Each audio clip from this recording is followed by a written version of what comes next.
சுவையான முட்டை பாஸ்தா பண்ணுறதுக்கு ஸ்டவ் ஆன் பண்ணி குக்கர் வச்சு எண்ணெய் சேர்த்துக்கோங்க. எண்ணெய் சூடானோன்னா பட்டை, லவங்கம், கிராம்பு, ஏலக்காய், 2 பெரிய வெங்காயத்தை நீட்டு வாக்கில் கட் பண்ணி சேர்த்துக்கலாம். வெங்காயம் நல்லா வதங்கி வந்த உடனே 1 டேபிள் ஸ்பூன் அளவுக்கு இஞ்சி பூண்டு பேஸ்ட் சேர்த்துக்கோங்க. இஞ்சி பூண்டு பேஸ்ட்டோட பச்சை வாசனை போனதுக்கப்புறமா 2 தக்காளி சேர்த்துக்கலாம்.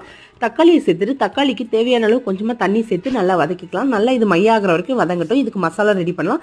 டேபிள் ஸ்பூன் அளவுக்கு வீட்டில் அரைச்ச குழம்பு மிளகாத்தூள், தனி மிளகாத்தூள், கரம் மசாலா, காஷ்மீரி சில்லி பவுடர், கொஞ்சமாக மஞ்சத்தூள், கொஞ்சமாக காஞ்ச வெந்தயக்கீரை இலைகள், இது எல்லாத்தையுமே சேர்த்து ஒரு 2 நிமிஷம் நல்லா வதக்கிட்டு அதுக்கப்புறமா இதில் கொஞ்சமாக லெமன் சார் சேர்த்துக்கோங்க. லெமன் சார் சேர்த்துட்டு 2 வதக்கு வதக்கிட்டு தேவையான அளவு உப்பு சேர்த்துக்கலாம். சேர்த்துட்டு திரும்பவும் 2 வதக்கு வதக்கிட்டு நம்ம எடுத்து வச்சிருக்கிற பாஸ்தா எல்லாத்தையுமே சேர்த்துட்டு அப்படியே நல்லா இதை 1 நிமிஷம் நல்லா வேக வச்சதுக்கப்புறமா பாஸ்தாவை விட அதிகமாக தண்ணி சேர்க்கணும். பாஸ்தாக்கு மேலே நல்ல தண்ணி தாராளமாக இருக்கணும். அப்போ தான் உங்களுக்கு நல்லா குழையாமல் சூப்பராக வரும். இதில் 3 முட்டை சேர்த்து ஹை ஃப்ளேமில் 4 விசில் வச்சு எடுத்தீங்கன்னா சுவையான முட்டை பாஸ்தா தயாராகிடும். நீங்களும் உங்கள் வீட்டில் ட்ரை